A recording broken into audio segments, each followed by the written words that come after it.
السلام عليكم ورحمة الله وبركاته. عن أبي هريرة رضي الله تعالى عنه قال قال النبي صلى الله عليه وسلم آية المنافق ثلاث إذا حدث كذب وإذا وعد أخلف وإذا سمن خان. আবু হুরায়রা রাদিয়াল্লাহু তাআলা আনহু থেকে বর্ণিত, নবীজি বলেছেন যে মুনাফিকের তিনটি আলামত রয়েছে। এক নম্বর হলো ইজা হাদ্দাসা কাযাবা, যখন সে কথা বলবে কথায় কথায় কি বলবে? মিথ্যা বলবে। নাম্বার দুই ওয়া ইজা ওয়াদা আখলাফা, যখন তার সঙ্গে কেউ ওয়াদা করবে সেটা কি করবে? ওয়াদার খিলাফ করবে। ওয়াদা করবে, ওয়াদা ভঙ্গ করবে, ওয়াদা খিলাফ করবে।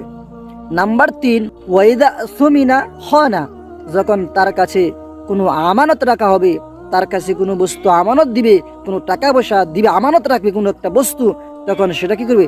খেয়ানত করবে, সেটা মিথ্যা করবে, মিথ্যা বলবে, বেঈমানি করবে। সো আমরা এই মুনাফিকের কাছ থেকে আমরা সবাই দূরে থাকবো।